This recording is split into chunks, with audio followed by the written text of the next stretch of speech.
Without further ado, welcome to today's Inside Look. Today we're unpacking Discover Puerto Rico's Emmy award-winning workflow. We're with JP Polo and Darlene Morales. These two are very passionate, very talented members of the creative team at Discover Puerto Rico. I'll let them speak a bit more about themselves and their organization, but we're super excited to chat with them today. We've done a talk or two with them in the past and learn about their work, but they've had some recent campaigns that are very exciting, award-winning. Their team does a lot of awesome work, and we're proud to play a small role in that. And so we're excited to chat with them today. And I'm going to hand over the present mode to you, Darlene, and we can roll through your slides. Okay. Cool. There you are, Darlene. All right, showing my screen. Can you? Yeah, just click present here and it should go full screen. Yeah, perfect. Hold up. No, that is the full screen. There we are. Yeah, great. Perfect. All right. So welcome everybody. Today we're going to be talking, having an inside look into our content and our workflow. Oh, hold up. Darlene, I think you. Oh, there you go. There. Yeah. Just giving me. There we go. So we always get it. We always have to answer why create content.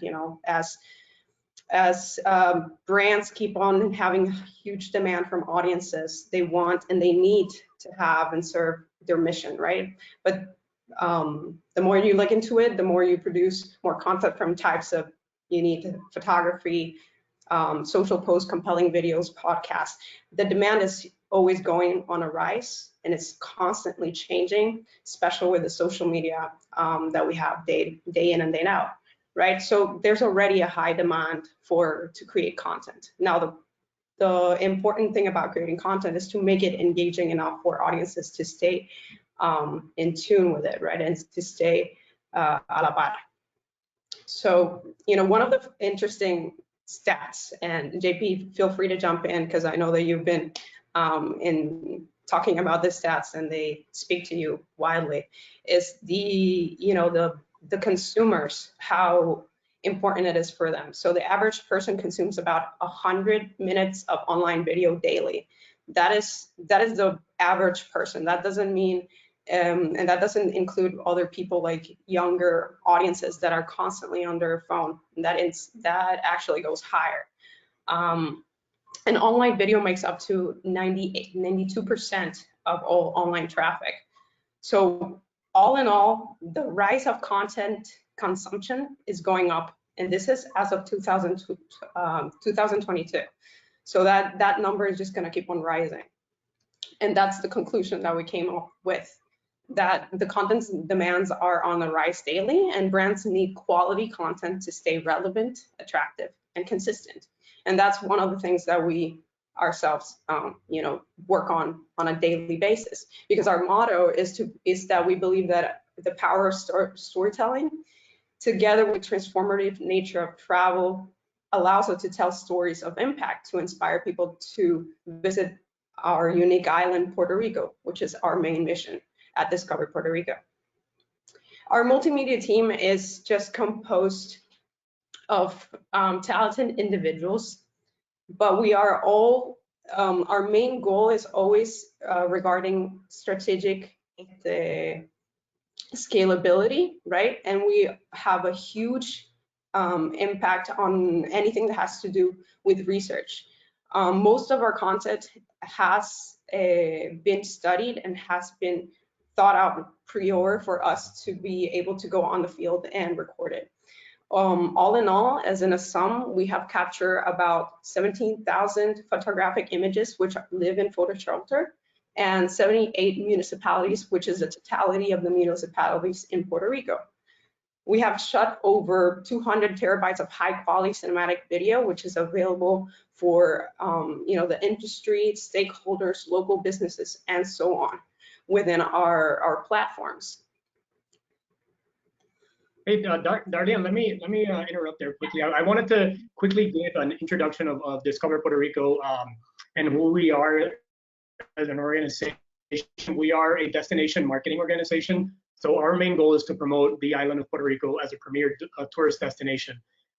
This organization came about in 2018 because of the need to take the marketing, the off-island marketing of the island out from government and out from the bureaucratic processes and ensure that it was meeting sort of the scalability that we need nowadays with social media marketing and digital marketing. So they basically privatized the marketing of Puerto Rico tourism. They gave it to a non-for-profit organization that was then called Discover Puerto Rico. And then we went through the hiring process. Just to give a picture, Darlene Morales is our producer and cinematographer on the team. And I am the director of creative strategy and Discover Puerto Rico Studios, overseeing the whole team. One of the cool things that we were able to do is bring in a team of experts to lead the content creation strategy for Discover Puerto Rico. And we knew that it had to be scalable. We knew we had to bring people with the right expertise and with the right skill sets. So we hired Darlene, who's a great producer, local producer, cinematographer, underwater cinematographer, you name it, she's a pro. We hired Manuel Pimentel, who's an amazing editor, one of the top 3 editors that I've worked with in my whole career, has just amazing narrative editing skills. And then we went out and we also found around 36 freelancers around Puerto Rico, content creators, influencers, photographers, time-lapsers, to ensure that we could scale up and scale down our production processes to meet the demand of content, but also to meet the quality that we were looking for within the limited budget that we work with at Discover Puerto Rico. Because of the way that we use public funding, we have to make sure that every single dollar is used very wisely. So we just wanted to give you, a quick reference of how our team is set up and how we operate. And Darlene will now take you through a couple of the next steps. Yeah, thank you. So in sum, because we have such a specialized team that, we have somebody that's designated for time lapses and so on and so forth. And as JP said, we can scale up or down depending on the production needs and, the content in general. We're able to create social videos, digital series, animated explainer videos, drone video, underwater, mini docs, specialized photography, and so on. And this keeps on changing as, the demands for content keep change our way, but these are our strengths at the moment. And that being said, with that scalable model production that we, believe in, and it has worked and produced great results for us, is to really hire top creative talent, provide that talent with the right tools for them to create the content in the best way possible. Partner with strategic, entities, organizations, and so on to create the extraordinary content that it has proven for us. And this is just a little. Yeah, I'll also add here. Yeah, go ahead. No, I would add. I think this is that last slide. I think it's a great learning point for anybody who's working on content creation for any organization, whether it's a for-profit, a media, a nonprofit organization, a small brand or a big brand. I think nowadays the amount of content that we have to create requires that brands evaluate whether there is a loss or a profit to having some sort of in-house content creation.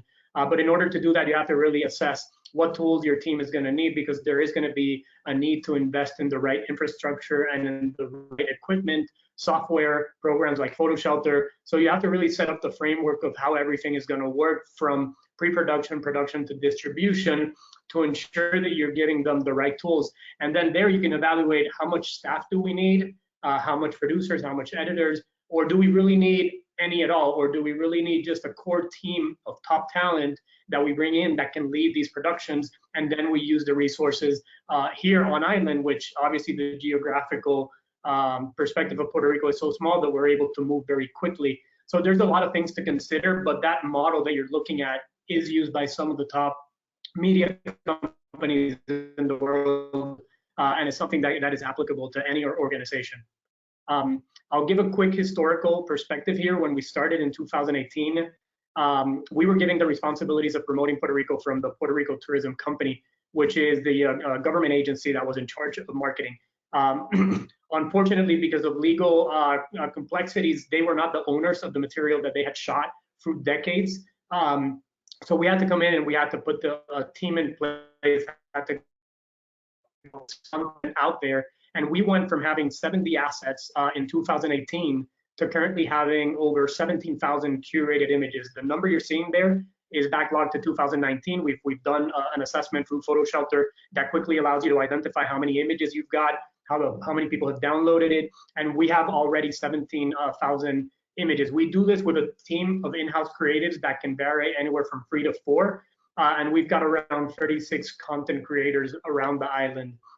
And what you see is the 95% of the creative work that represents Puerto Rico as a tourism destination is coming from the in-house team and those creative creators around the island. So it just really adds a lot of value when you put it in the macro perspective of what the charge would be for an agency to produce the amount of content that we've got. It just makes fiscal sense to go that route. Totally. Yeah. Yeah, and adding to that as well, you know, the terabytes, of course, the content, the amount of video content that we have is way more. It has surpassed 80 terabytes, as well as the awards that we've won as well. So this is just a reflection of 2019, not a reflection of 2022. Yeah, an awesome overview though, for sure. Yeah, so this is our facilities, right? This is the, whenever every time that we speak with people about where we are located or what do we do, you know, usually this is the image that people have in their minds of where we come from or where we work at. But the reality is that we work from this office right here, which sometimes is called like, you know, a shoebox more or less, because we have all of our gear, from the underwater gear to the drones to the cameras, all in between. And this is where we really kind of like do check-in and check-outs, as well as the editor, you know, suites, where we, you know, meet with clients and have meetings and Zoom calls as well. So it's a little bit cramped, but we managed to make it work. Yeah, y'all deserve a nice big warehouse. Yeah, we try. We want it, really. We're lobbying for one. I'm sorry, JP, would you repeat again? You cut up. No, I was saying we're lobbying for one. Hopefully we get it. I hope so. Yeah, so our process, just like we were discussing, I guess we're gonna dive in a little bit deeper of how it goes from step by step. We first get the creative briefs, which is a document really from different departments. Any department really can fill it up, and it just details the content that they need, the intended audience and the deadlines, and any other information that they feel that is relevant for us to know, so that we can organize ourselves and decide how best to, you know, accomplish that. So then the next step is to capture that content, right? And that means from pre-production to production to post-production. We have an overlook of how it'll happen. You know, how large are we going to scale the team, say just equal to that idea of our scalable model would determine if it's going to be in-house or if we're going to have to design a freelancer to do it, or if it's a combination of both, right? And what that deadline is going to be. So after we capture that content, then, you know, the product ends up going into the Adobe tools, whether it be Photoshop, Lightroom, whether it be Premiere, you know, After Effects, so on and so forth, depending on what the project is itself. So after we use the tool of Adobe or any other, whether it be DaVinci or any other software of that sort, we end up having the content uploaded to PhotoShelter, which is where we have it easily accessible for our departments, our teams, our staff, and anybody that needs access to the content. Right now, we have the majority of our assets in PhotoShelter are photo, but we also have included some of video content as well. And then that leads to the step number 5, which is the materials and the distribution, which is going to be for the internal or external. And I'm going to go into a little bit deeper into how we use PhotoShelter. So as mentioned before, PhotoShelter is our, you know, main asset sorting and managing software. it really eases our our workload really. Whenever we're working on multiple projects at the same time, we have constant requests from different departments, from clients, from stakeholders, that they need access to that content. And by giving them the access to sort through themselves what it is that they want and they need, it allows us to continue to create more content and more quality into those other projects, rather than having to sort through our footage and then send it to them and so on and so forth, which when you think about it in a larger scale, the more you do that, the less time we would be having for content creation in general.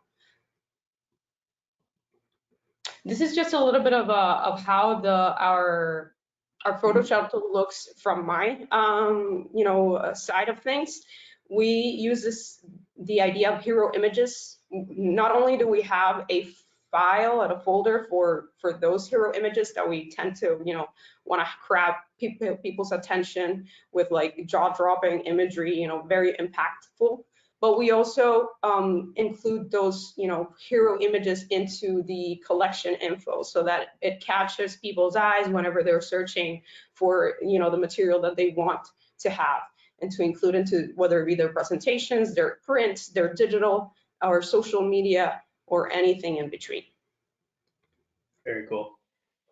Another tool that has been very helpful for us, and I say us, Discover Puerto Rico in general as an organization, is the light boxes, because it's come to my attention that many of the departments, especially the destination experience departments, use this tool a lot to share it with potential clients, to share it within their own staff, because they want to have it more customizable and go through the content that they need.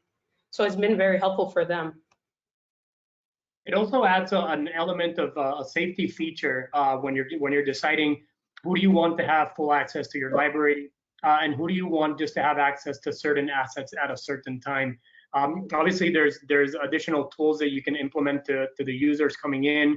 You can give them access for a certain period of time. You can limit the amount of libraries and folders. But light boxes are just an easy way to ensure that you're giving somebody access to just those assets and nothing else. Yeah.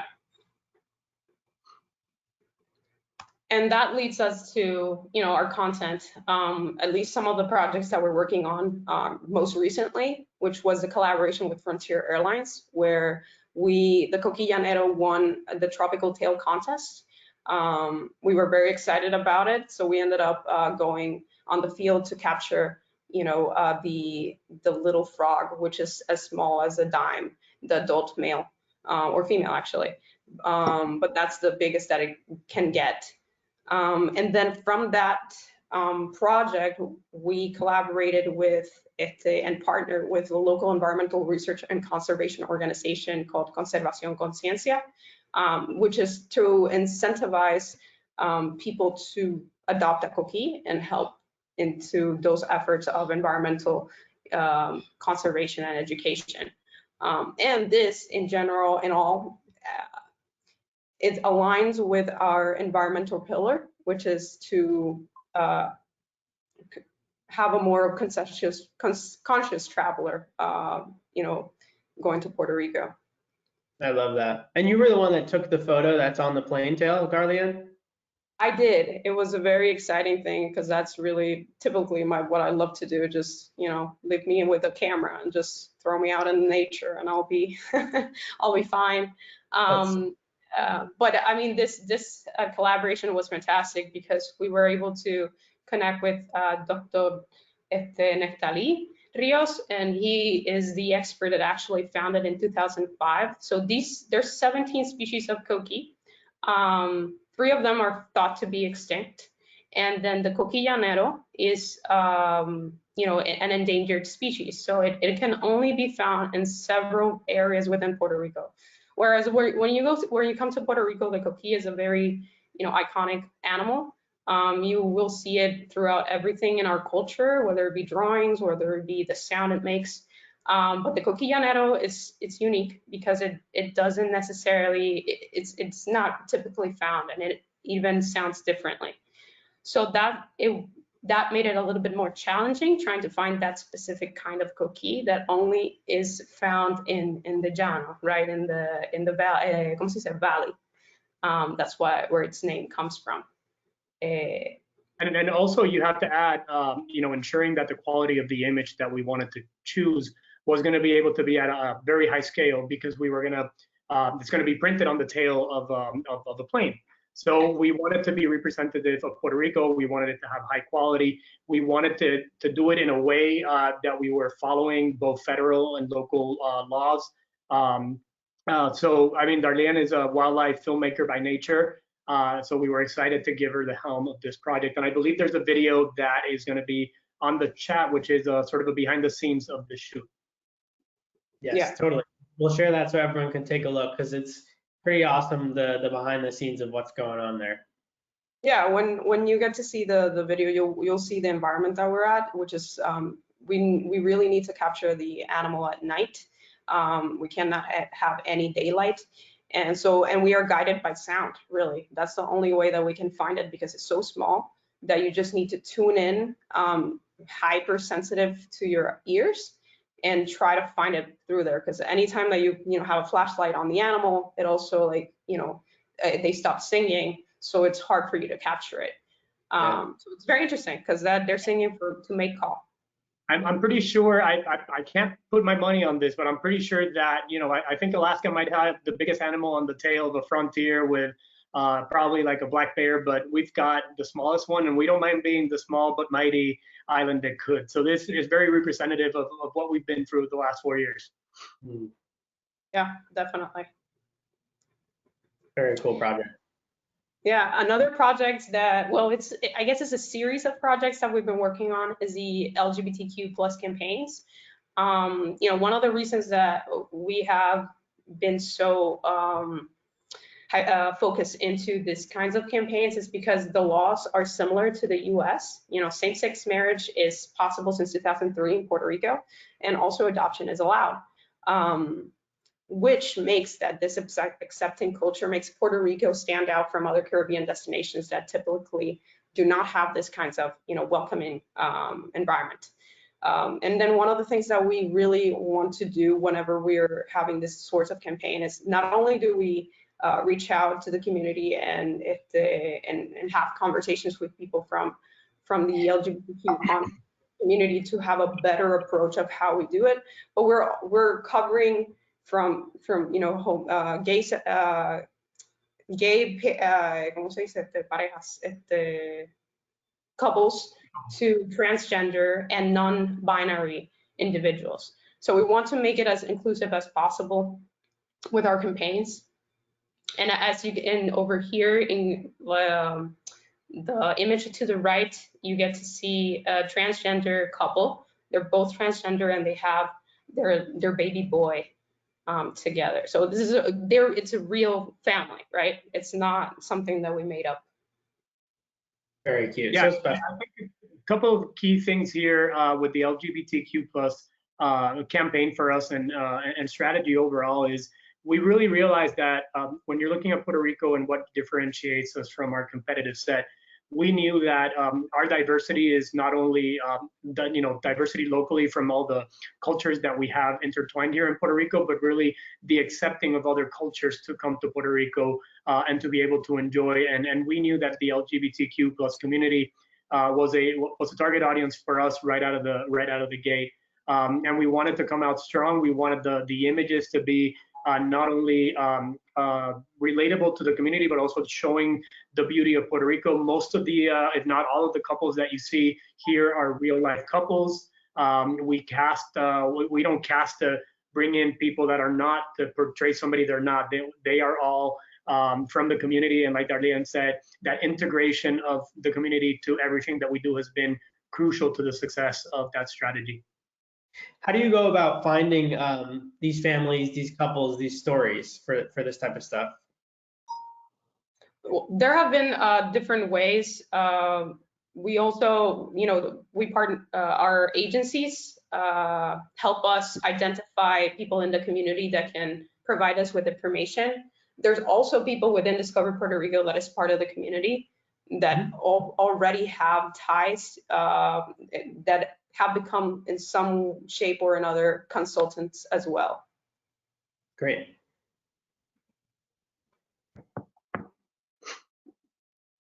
This is just another image of, you know, the same campaign.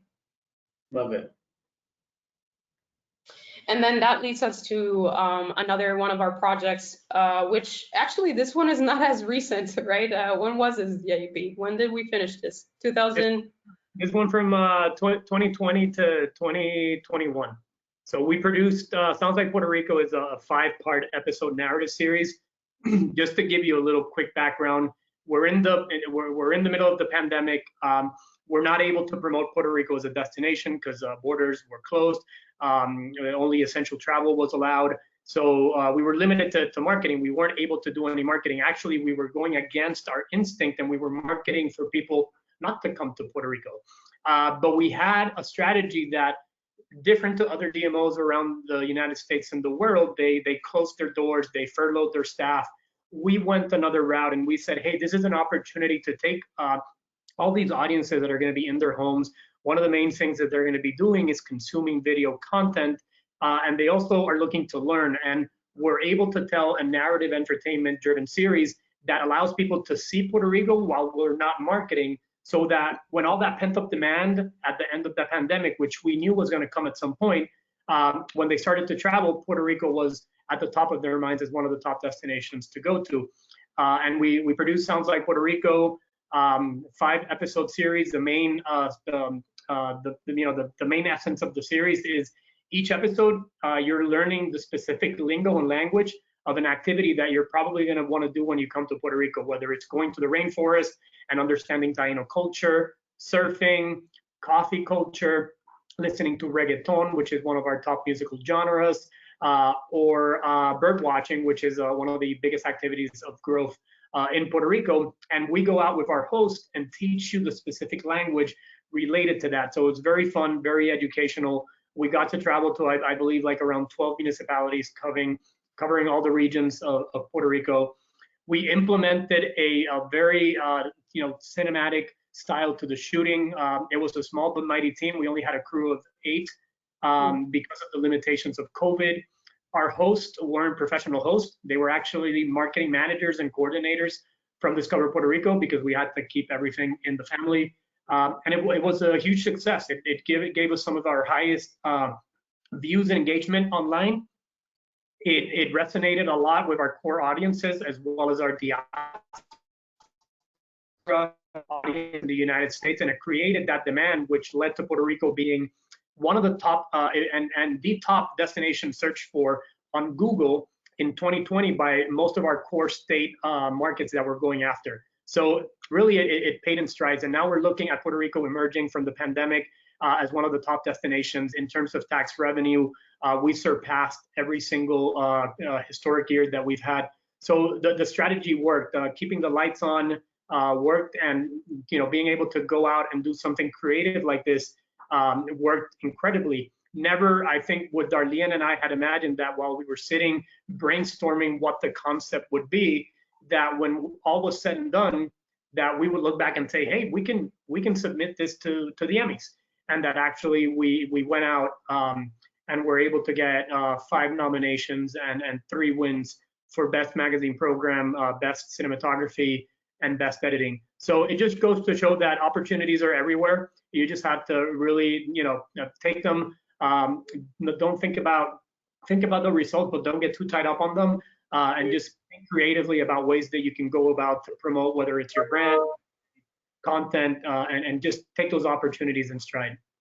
Yeah, and I wanted to add to that you were just mentioning, JP, because I think like what made this project so successful was that we really were excited about the story in itself.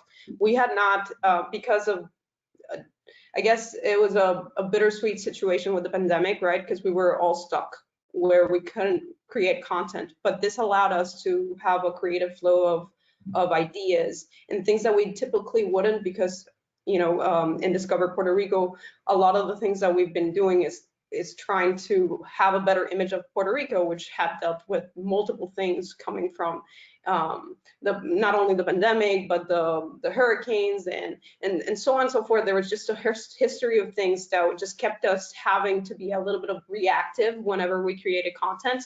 And this project allowed us to be a little bit way more creative. So we really, I think, like the team in general enjoyed the project so much so that the results ended up surpassing our expectations, and then that made us win. We didn't have, necessarily in mind to win an award to create it, right? And then it gave us an opportunity. We've been talking to our board of directors and to our executive leadership team about not only focusing on traditional marketing material, but going out and being able to do all these narrative-driven content, documentaries, digital series, social series, television shows, and even feature films at some point. And we've been trying to convince them for a long time. We've had to be reactive, like Darlene said, and suddenly, the world comes to a halt, and our opportunity is right there for us to take, and we just went, we went with it. Yeah. I guess since we're talking about awards, we're just going to lead into the other awards that have been won by our content creating team, from the Cannes Alliance for Cover the Progress, the ASTA in 2020, and the Brand USA Sounds Like Puerto Rico as well. This is an award that is only given to one DMO per year. JP, I think that you went. Would you mind sharing some thoughts? Yeah, so Brand USA is the destination marketing organization for the United States as a whole. And they give an award to the best video used by a DMO, and it's given to one state or territory. As you know, Puerto Rico is part of the United States, but we're not a state. But we still qualified, and we won that year, last year, for Sounds Like Puerto Rico. The Cover the Progress, just to give a little quick background on that, we spoke about that one on our last seminar. After the hurricane, we started operating in 2018. Hurricane Maria had hit Puerto Rico in 2017. We knew that the 1-year anniversary was going to be huge coverage from a news perspective nationally. And we knew that it was going to be mainly negative. So all this resurgence of negative images coming, and we knew that there was still a lot of work to be done, but there had been a lot of progress, particularly in the tourism industry. And the impact that these negative stories and images in the media can have on audience's perspective of the destination are quite impactful. So we said, let's go out and let's create a campaign where we're challenging the media to not only cover the negative stories of what has maybe not been achieved yet, but let's cover also the positive stories. And that campaign was able to shift that coverage of Puerto Rico, and there was more of a neutral coverage in that year anniversary, and started to lead to that great recovery that we saw going into 2019. So we were very extremely proud of that project in 2018. Very cool. Kudos to you guys. Thank you. And that's pretty much all from us. I know that there's some questions, but I'll let you take it over, Jeff. Cool. Let me take this back here. I will show this window. Great.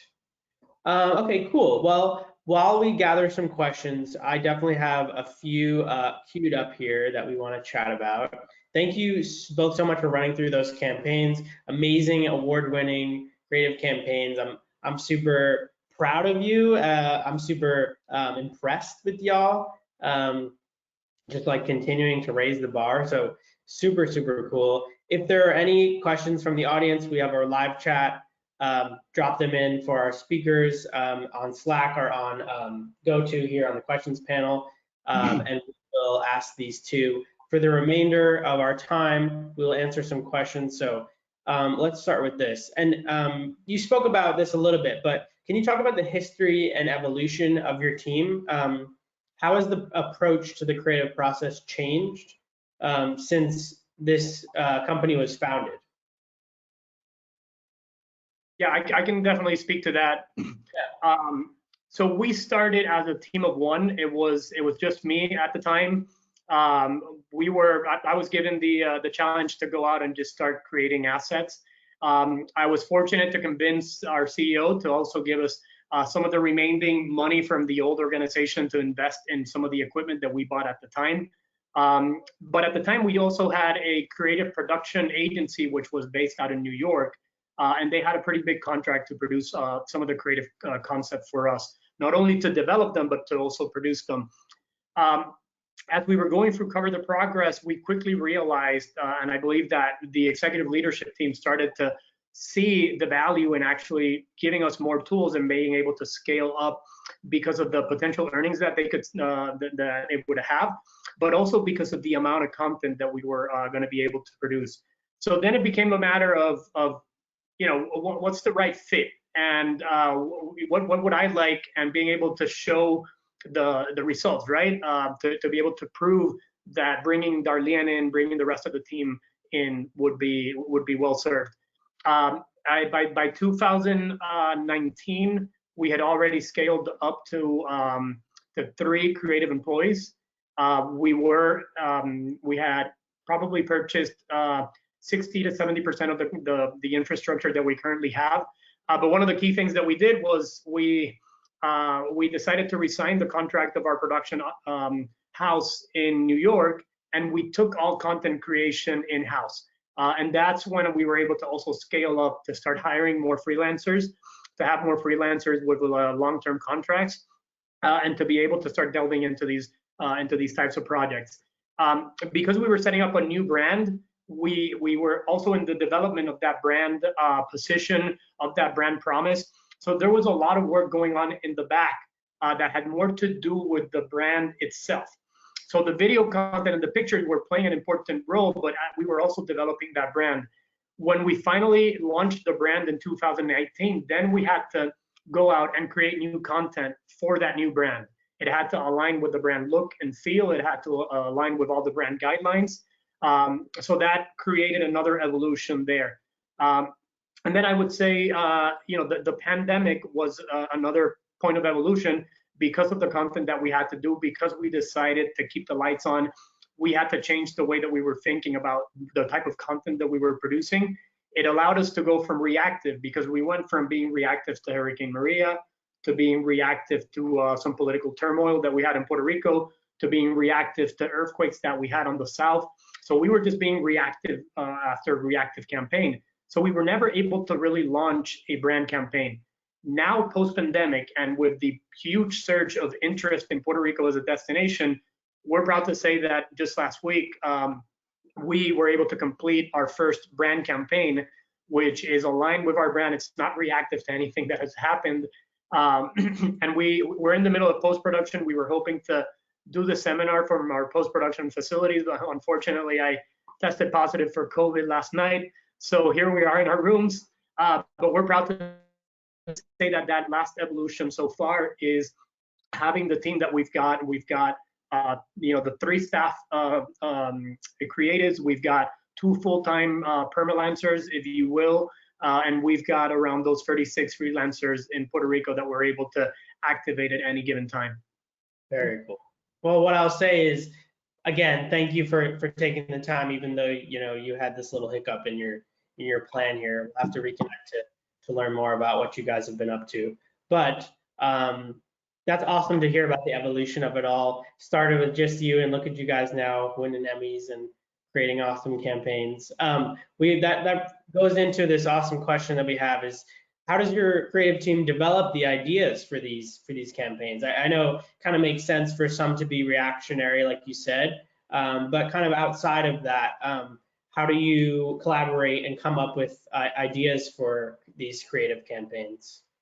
I would like to, I guess all campaigns are different, right? So some of them are coming from a research-based, right? Whether it be the company in itself, we have a research and strategy department, and they deal with that. But also when it comes to something like Sounds Like Puerto Rico, which is something more in-house, where we literally, the 3 of us sat down together and just started brainstorming and putting the where we're at right now, where we want to go, what's going on. You know, we want to keep Puerto Rico in the minds of the consumer. Okay, so how can we do that without having them feel like they're going to come and book a flight because we can't because of the regulations? So it really came down to a brainstorm. And I think like one of the things that help us as a team is that we are very honest with each other whenever we feel that stories or ideas are working or not working.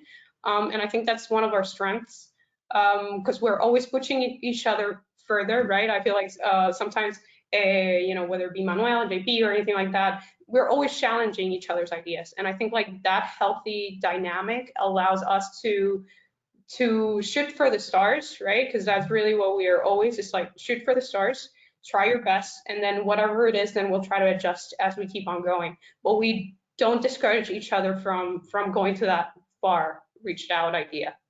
I love it's that. a huge collaboration. We've got ideas coming from the agencies. We've got ideas coming from our creative agency, which is more of a conceptual creative agency. We've got ideas coming from our PR agency, and they're thinking more about how can they get media interested in the content that we're doing, which is called the earned media value that we're able to extract. We get ideas from the industry. Most of our internal content that we do for internal needs is based on creative briefs coming from sales department, from executive department. So they're coming up with their own ideas and saying, hey, we've got this. How can you guys make it work, or how would you make it different? Mm-hmm. Awesome. Yeah, I love that. Sounds like a very collaborative, inspired situation and team going on. Yes, it really is. Yeah, that's awesome. We have a question from Lena here. With so much quality video content and many creators available to your team, a growing presence on TikTok seems like a natural next step to leveraging this content. Is this an avenue for Discover Puerto Rico that you plan to pursue? So the simple answer to the question is yes, it definitely is. We have to also be wary of just jumping onto everything that happens. We have to, I hate saying it, sounds cliche, but we have to be strategic about the decisions that we go after. We are an emerging brand. We haven't built a lot of brand equity yet, even with all the interest that we brought down to Puerto Rico. We're still a brand that a lot of people don't know. So we have to be very careful about what we do when we do it. TikTok obviously has a growing audience, but it's mainly an audience that is not our target audience right now. Not to say that we don't want to build into that audience, because we want to make them our future visitors. So the answer is yes, but not exactly right now. Okay, good to know. I totally get that too. You can't go through every avenue right away, but with a lot of video content, it does seem like a great place for y'all. Yep. Let's go with another question. Let's talk about what's upcoming a little bit. So if there's anything that you could share, what's next for your team, any exciting projects coming up? You discussed something that you recently just worked on, a brand campaign rather than like a reactionary kind of content marketing campaign. Anything that you have coming up that you're excited about that you can tease a little bit or share about? Yeah, we can. I can mention the brand campaign quickly. It's a campaign that's rooted in Puerto Rican authenticity. The campaign lives on a very particular word that's ownable to only our destination. I can't say what the campaign is because we will launch it officially next Tuesday. So you will be able to see it pretty soon. But it took a lot of data and research. Like Darlene said, we started with around 12 concepts. We narrowed it down. We went to I believe like 15 different markets to test the concepts out, to understand the impact that it had on markets that know Puerto Rico, markets that don't know Puerto Rico, what impact it would have on the diaspora, what impact would it have on locals. Would that be a campaign that they would back up? Because we also want the local buy-in from those campaigns, because it has to live up to the local tourism industry and to the local culture. But we landed in a campaign that we all loved, that everybody that we took out to market really loved it.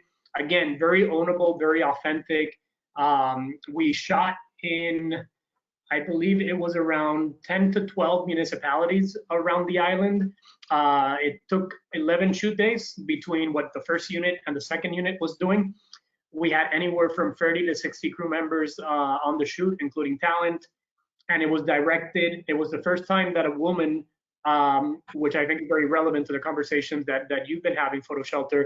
It's the first time that a woman directs the Puerto Rico tourism spot. It's the first time that a still photographer, a woman still photographer, does all of the still photography. And also we had Darlene leading second unit for the whole shoot. So we're very proud of everything that we did and all the different sectors that we were able to bring in to that campaign. Very cool. We love that. Yeah. Just a quick note. You said that the team ended up being up to 30. I mean, with a minimum of 30. Our team was a minimum of 3. So second unit with 3 to maybe 3.5, and then the primary photography had 30 to 60 crew members at any given point. Yeah. Yep. Very cool. It's awesome to hear about. I'll also mention quickly, we've got, sounds like Puerto Rico really set the base for what our long form strategy is. We've known that we have the ability to create content that's representative of Puerto Rico. Some of our marketing pillars are our people, our arts, culture, and music. We all know that people recognize them around the world, particularly our arts and music.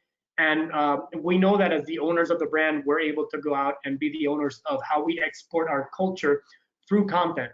So we know that long form is going to be a huge strategy for us. We're currently developing a digital series with a very well-known Puerto Rican singer. It's based on ecotourism, sustainability, and we're also doing some long-form documentary and television series development that we hope to see come to life in the next couple of years. Very cool. I have a related question actually about sustainability. How do you balance promotion and sustainable education in your campaigns that celebrate the natural landscapes and the environment without attracting too much, tourism, too much outer, influence? How do you kind of balance that? So we're lucky to have Puerto Rico be 100 miles by 35. So that allows accessibility to people that travel to our island. Everything that they see in our campaigns, you might have a competitive destination and you're like, oh my God, that's an amazing country. But in reality, you're only going to be able to go to 1 or 2 of those places in any given trip, unless you've got, 2 weeks to spare. But in Puerto Rico, in a 3 to 4 day trip, you're able to cover all of the island because it's just 2-hour drive to any single corner. So that built into our sustainability strategy because it allows for what we call dispersion, right? We want to make sure that people are dispersing through Puerto Rico to, one, not negatively impact our environmental resources, and 2, to ensure that the economic impact that tourism is having is not centralized in just the capital city of San Juan, but in all municipalities. So that's really with federal agencies like the Forest Service in El Yunque to ensure that we're building that into the strategy of promotion with them. We have a great relationship with Keenan Adams, who's the forest ranger, and he's very focused on ensuring that the impact on El Yunque, which is the most visited place in Puerto Rico, that he's also using his channels and his visibility to remind people, hey, there's El Yunque, but there's also all these other areas in Puerto Rico. And that way we're able to drive them to different sectors and corners of the island. Yeah, and then on that same note, I guess, one of the things that we also try to keep in mind is that anytime that we're capturing content, we make sure that we're not necessarily capturing it in a way that it would be a bad behavior, I would say, for the tourists not to replicate that. So we always have it hand in hand with people like Keenan Adams or any other, individual that is, their bread and butter, it has to do with the environment, so that we can have, accurate content to represent how you best can enjoy the Puerto Rico. Darlene and I both come from wildlife filmmaking and conservation backgrounds. Darlene has worked on some amazing projects with filmmakers in the States. I worked for 8 years at National Geographic. So we're very conscious about how we create the content, ensuring that the messaging is there and that the visuals that we're portraying are not portrayed in a negative way or not portrayed in a negligent way. You see a lot of social media influencers with great followings, and they take amazing pictures. Some of those pictures we won't take because they're amazing pictures because they're illegal to do. Those things that they're portraying are not necessarily the right way to go about it. They're not the right way to interact with wildlife or with the environment, or those areas are sanctuaries that are protected. We make sure to try to, in the way that we can, we also have 17,000 images to ensure that we take every single detail into consideration so that we're promoting the destination the responsible way. I love that. That's awesome. I'm so glad you guys are very thoughtful about all that stuff. That's really cool, and a good model to live by. We have 2 more questions before we wrap up. Again, thank y'all for being here and for taking the time for sharing all of this with us. So we'll have 2 more questions here. Do you keep an eye on the competition or an inspiration from other travel marketing organizations? How do you kind of take a look at what else is going on and use that to your advantage or just for inspiration?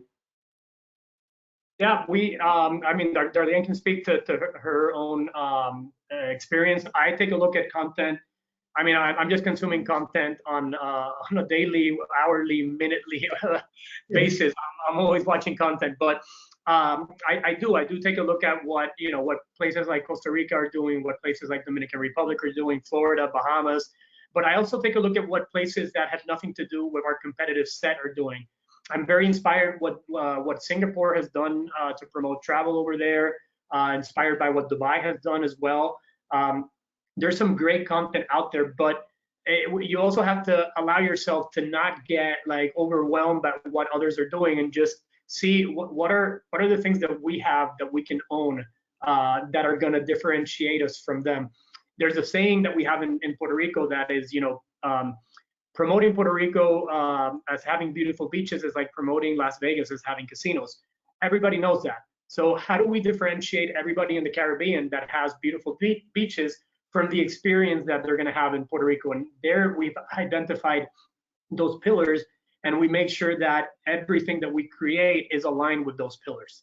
Yeah, and then along that line of the pillars, one of the things that helps me to, whenever I have to approach a project in a particular way, is to, get more in tune with my own culture, get more in tune with how do I experience it, kind of like detaching myself from it and attaching myself to it again. So that finding that balance between the two to be able to like express it properly, not necessarily only getting focused into what other destinations are doing, but trying to get more focused into what us as a destination can do and where do we want to go. I think that that's one of the biggest help that we can get, and also getting inspiration from other mediums. Not only does it have to be only video, it can also be poetry, it could be music, it could be X, Y, and Z, and all those in some shape or form also like get connected together. So it's like we want to keep innovating, we want to keep on finding ways to express Puerto Rico in a different way, in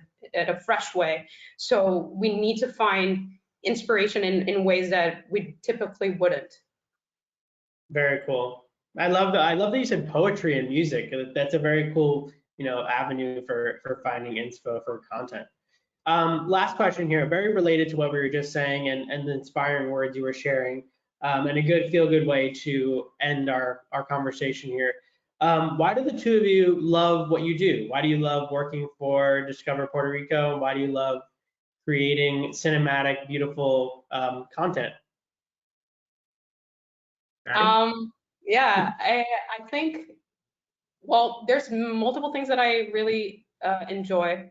One of it, I came back to Puerto Rico. I was actually in the States. I was working in multiple projects, but then I had this feeling that I wanted to go back home and I wanted to be with family, but I moved back when the Hurricane Maria hit.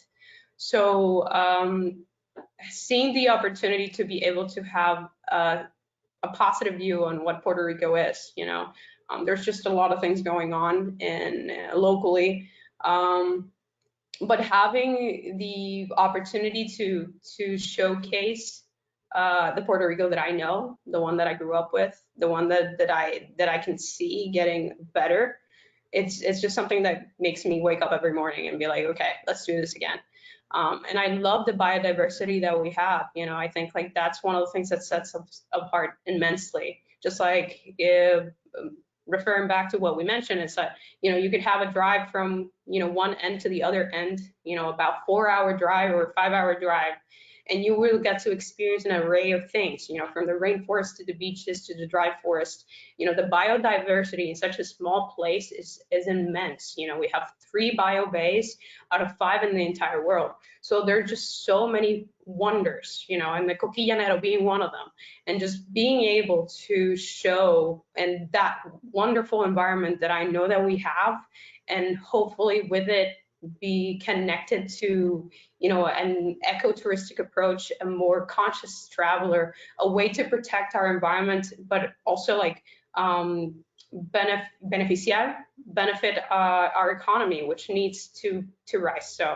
So that's really, I guess, in sum, what I enjoy about working in Discover Puerto Rico. Very cool.